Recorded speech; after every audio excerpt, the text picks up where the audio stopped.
Hello, this is Ben119 and welcome back to another video. Today I'm going to carry on with my Twilight Princess HD dungeon design series. And we are on part number 3 of dungeon number 7, the city in the sky. Last time we got the double claw shot and we got partly through the left side of the dungeon. So we are going to be heading to the middle of the dungeon at the top.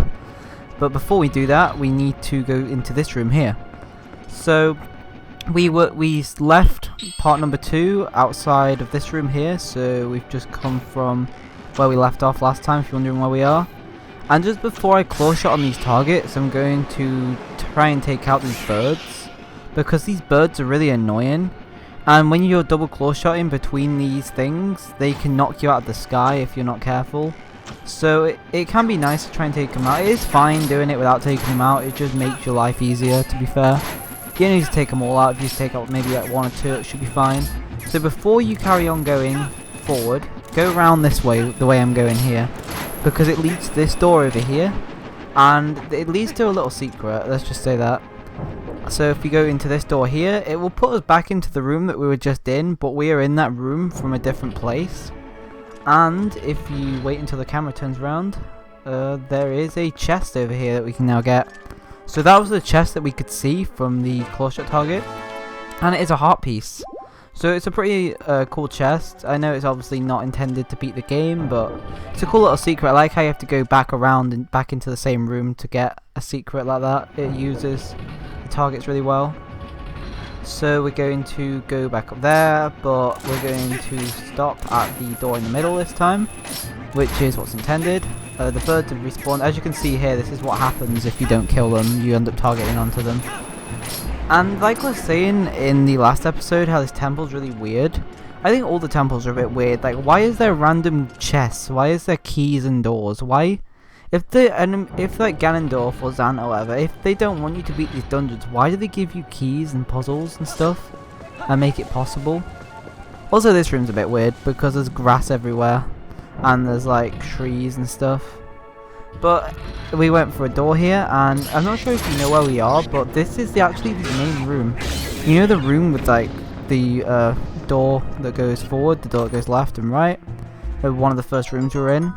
We're actually above that room right now, and there's like a big fan that's spinning. And if we fall down, we'll end up falling down into the main room. We'll have to go all the way back round, so don't go down there yet. We're just checking out this bit under here because there's a chest, and there's a bit above where we even are now that we need to get to in a bit. Before we do that, I'm just going to kill Dino foes. So there's more armored Dino foes, as you can see. I'm not sure if these ones drop 50 rupees, we'll have to see. They can be quite challenging, obviously just fight them, use your skills wisely. Oh yeah, this one just drops a heart. I don't think they really drop 50 rupees, I think it was just that one, just a one-off. There you go, we killed him with a spin attack, that's because we have the great spin. That one dropped 50 rupees. So as you can see right here, that I was on about vines. So as you can see, we're not able to claw shot off of vines. Or we're not even able to use our other claw shot while we're on the vine. And right here is actually a really weird mechanic. Now, we don't really use Wolf Link very often in dungeons. But for this point here, we actually have to use Wolf Link. And that's because Wolf Link is the only thing that can go on tightropes. Regular Link, for some reason, can't walk on tightropes, but Wolf Link can. So go across this tightrope and go around to your right. You can turn back into human now. And I think it's pretty cool how it utilizes Wolf Link, because I know Wolf Link was used like quite a lot in the regular game and the regular story, but Wolf Link isn't really used much in dungeons. I think it would be interesting to do like a full let's play on the regular game, because I do love this game. It's one of my favorite Zelda games, and I am tempted to replay the game again soon, even though I only played it like a few months ago for this series. I think it's like 6 or 7 months ago when I played through this game. Is whenever I made the first dungeon walkthrough is when I got back into playing this game. So I haven't played it for years properly. So we got a chest there, and we have to turn to wolf again. And over here is a big chest, and you may be able to see a Poe. And something I do like and dislike, I do think it is really cool how they put in all these chests in, but I wish some of them were harder to get to. I think once you understand the double claw shot, and once you understand a lot of the mechanics in this dungeon, a lot of the puzzles and the things can become a little bit samey. And like with the last room, we had to wait a lot on those things and do all the tight ropes, having to change between Wolf Link and regular Link. There's a lot of waiting around, I guess, and maybe I'm just really impatient. I am impatient. But yeah, I think it's cool, and this is the third stamp we're on about, so there is 3 stamps in this dungeon, that is the third one. And for some reason, with this ledge, it may have just been the angle I was coming at it from, but you have to kind of let go of it, it doesn't let you just jump off. I know if there's vines connected to a ledge, it puts you onto the vines automatically, but it's really strange that happens. But yeah, I think Twilight Princess is a great game, and I would actually like to replay it again soon. I might just do an 80% playthrough, I might not do everything. I don't know why, but when I recorded the first few episodes, I was looking back at them recently, just to get myself in the mood to do more of these, and to see the kind of things I need to say again. And for some reason the quality, I'm not sure if it is my internet at the time, but the quality on the videos didn't seem to be as good as the quality on like my newer ones, like the Dungeon 6 and Dungeon 7. I'm not even sure why, because I recorded them all in 1080p using the same capture device. I have no idea. I'll try and make sure that the ones in the future look good, but they look fine, they don't look bad or anything, it's just they look a little bit rough around the edges in places. So we finally got to this door here. We've done some more tightrope walking as Wolf Link. I'm trying to just talk about other stuff between the filler because it's better than just being silent. I don't want the videos to become boring, so I think if I just talk about something else, even if it's not that interesting, and then once we get past that boring part, we can carry on talking about dungeons. So at this point here, I'm not sure if I even talked about this enemy, but it's basically like those, you know, those pig enemies that have the metal helmets. They're like them, but the helmets aren't removable, so you have to jump around them, and then you have to like claw shot onto them. Not claw shot onto them, that's the whole point. You're not able to claw shot onto them. With the little ones you can, with these ones you're not able to.